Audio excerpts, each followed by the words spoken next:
پرسعید لمحات میں ہمارے عزیز دوست آصف الدین صاحب نے مجھ سے خواہش کی کہ نکاح اور اس کے اسلامی تصور پر کچھ باتیں گوشہ گزار کروں۔ مجھے معلوم ہے کہ نکاح کی محفل میں لمبی چوڑی تقریر نہیں کی جاتی، اس لیے اختصار سے کام لیتے ہوئے میں بتانا چاہوں گا کہ ایک لڑکا اور ایک لڑکی آپس میں جب رشتے ازدواج کے بندھن میں بندھے جاتے ہیں تو اسلام نے ہمیں کیا طریقہ سکھایا، نبی کریم صلی اللہ علیہ وسلم کا مصنون طریقہ کیا ہے۔ اس سے بہت سے لوگوں کی واقفیت نہیں ہوتی، اس لیے میں نے سوچا کہ خطبہ نکاح میں جو کچھ پڑھا جاتا ہے اس کا مضمون میں آپ کے سامنے رکھوں۔ اس میں 3 باتیں ہوتی خطبہ مسنونہ میں۔ اللہ کے رسول صلی اللہ علیہ وسلم شادی کے موقع پر خطبہ ارشاد فرمایا کرتے تھے، اس کے 3 بڑے اجزاء ہیں۔ پہلا جو جز ہے اس میں بعض کنفیشنز ہیں، بعض باتوں کا ہم اقرار کرتے ہیں۔ دوسرے حصے میں قرآنی آیتوں کی تلاوت ہوتی ہے۔ تیسرے حصے میں نبی کریم صلی اللہ علیہ وسلم کا کوئی ایک قول مبارک شادی سے متعلق پیش کیا جاتا ہے۔ جو ہم کنفیشنز کرتے ہیں، جن باتوں کا اقرار کرتے ہیں، جو کلمات پہلے ابتدائیہ طور پر ارشاد کرتے ہیں ہم خطبہ نکاح کے خطبے میں، وہ یہ ہے کہ ہم اللہ تعالیٰ کی تعریف سے گفتگو کی شروعات کرتے ہیں۔ واقعہ یہ ہے کہ اللہ تعالیٰ ہی تعریف کے قابل ہے کہ لڑکا اور لڑکی دونوں کو اللہ تعالیٰ نے شادی کے قابل بنایا۔ اللہ تعالیٰ ہی کی تعریف ہے کہ اس نے نیک لوگوں کا رشتہ نیک لوگوں کے ساتھ کروایا۔ ارواح کی جوڑیاں ہوتی ہیں، اللہ کے رسول صلی اللہ علیہ وسلم نے فرمایا اچھے لوگوں کا میلان اچھے لوگوں کی طرف ہوتا ہے، برے لوگوں کا میلان انکلینیشن برے لوگوں کی طرف ہوتا ہے۔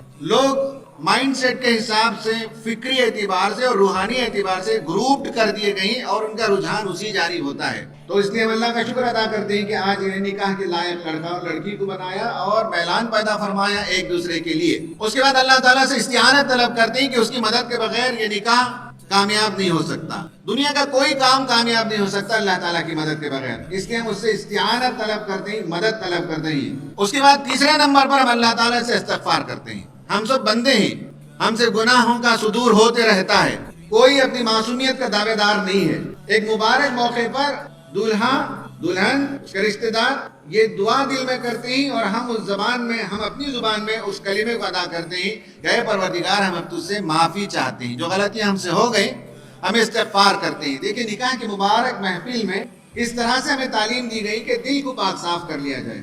اس کے بعد ہم اللہ تعالیٰ سے اقرار کرتے ہیں کہ ہم تجھی پر ایمان رکھتے ہیں، تجھ پر کامل یقین رکھتے ہیں۔ اس کے بعد ہم کہتے ہیں کہ پروردگار تجھی پر بھروسہ کرتے ہیں۔ لڑکا اور لڑکی جب رشتہ ازدواج میں آتے ہیں تو اللہ تعالیٰ ہی کے بھروسے پر زندگی کی شروعات ہوتی ہے۔ بسا اوقات مالی لحاظ سے دونوں کمزور ہوتے ہیں، لیکن اللہ تعالیٰ پر توکل کر کے شادی کی جاتی ہے، اللہ تعالیٰ اس کے بعد مال میں فراوانی عطا کر دیتا ہے۔ توکل یہ بھی ہے کہ شخصیتوں کا نباہ ہونا اللہ تعالیٰ کے توکل ہی پر مبنی ہے۔ 2 الگ الگ شخصیتیں ہوتی ہیں، 2 الگ الگ مزاج ہوتا ہے، 2 الگ الگ کردار ہوتا ہے، 2 الگ الگ اپ برنگنگ ہوتی ہے۔ توکل کرتے ہیں جو انسانی حدود میں ممکن ہے، وہ دونوں طرف سے اطمینان کر لیا جاتا ہے، تحقیق کر لی جاتی ہے، لیکن اس کے بعد رشتے ازدواج کا مضبوط اور مستحکم ہونا اللہ تعالیٰ پر توکل ہے۔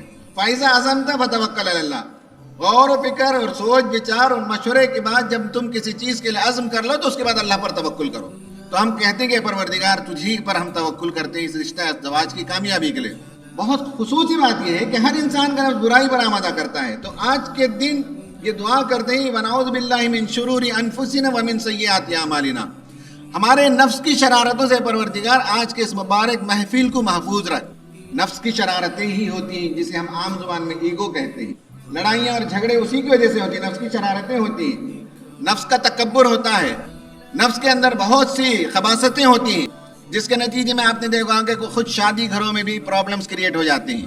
دعا کرتے ہیں اس محفل کی شروعات میں کہ پروردگار نفوس کے فتن سے، نفوس کی شرارتوں سے ہماری حفاظت فرما، اور پھر یہ بھی ہم کنفیس کرتے ہیں کہ تو ہی واحد الہ ہے، تیرے علاوہ کوئی خدا نہیں، ہم کسی کو نہیں مانتے، ہم تیرے ہی آگے سجدہ ریز ہوتے ہیں، تجھی کو ہم معبود مانتے ہیں۔ اور پوری مجلس گواہی دیتے ہیں، ونشہد پلورل میں ہم کہتے ہیں کہ ہم گواہی دیتے ہیں کہ محمد صلی اللہ علیہ وسلم اللہ کے بندے اور رسول ہیں۔ لوگوں نے یہی ٹھوکر کھائی ہے، جب کسی کا تقدس دیکھتے ہیں تو فوراً اس کے آگے سجدہ ریز ہو جاتے ہیں، اسے خدا کا اوتار مان لیتے ہیں۔ ہم یہ کہتے ہیں کہ نہیں، وہ اوتار نہیں، وہ خدا نہیں، خدا کے بندے ہیں، سلیو ہیں، محمد صلی اللہ علیہ وسلم، اور رسول ہیں، عبدہ و رسول۔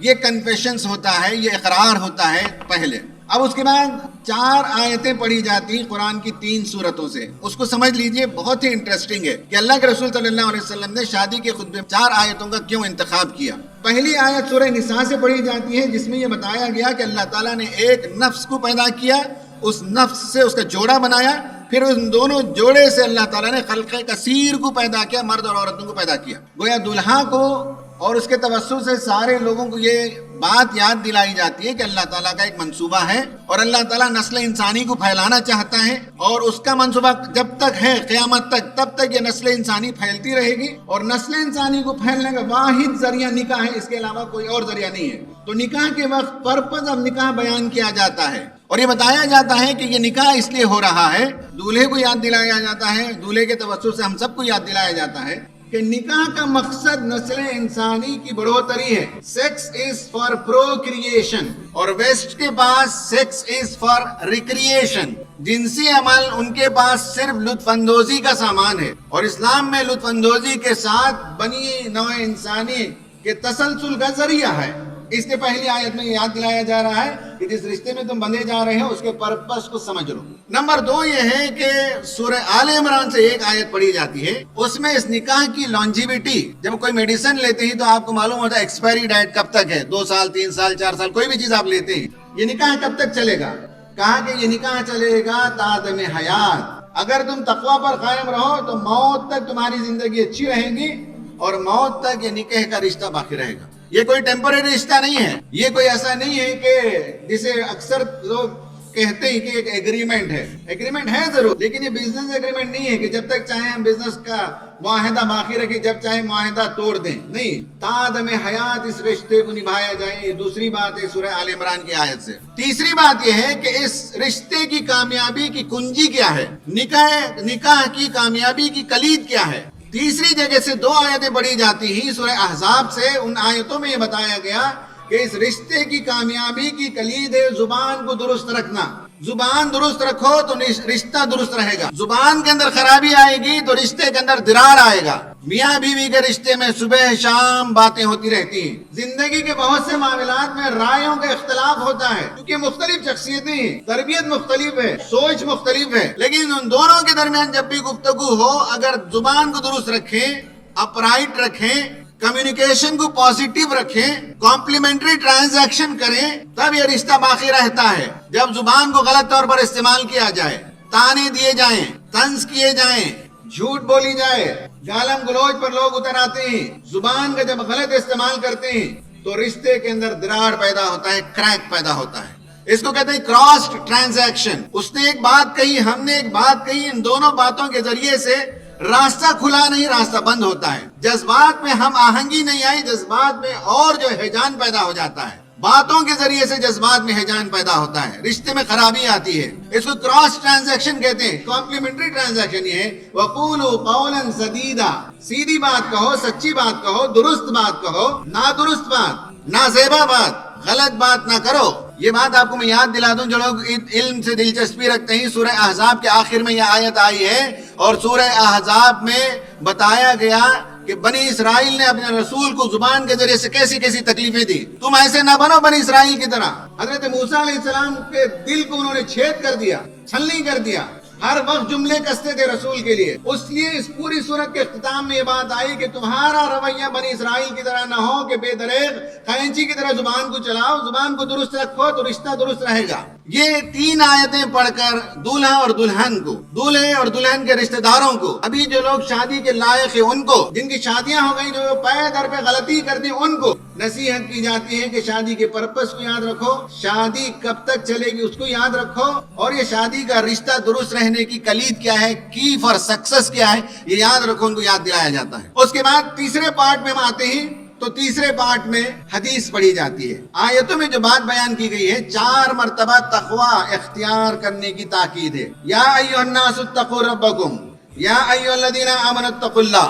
4 مرتبہ تقوی کا لفظ آیا ہے. کیا مطلب ہے تقوی کا؟ اگر دولہا سمجھ جائے, دلہن سمجھ جائے, ان کے رشتہ دار سمجھ جائیں, جن کی شادیاں ہونی وہ سمجھ جائیں, تو زندگی سدھر جاتی ہے. اسلام کا جامع لفظ, پورے اسلام کو اگر ایک لفظ میں کوئی مجھ سے کہے بیان کرو,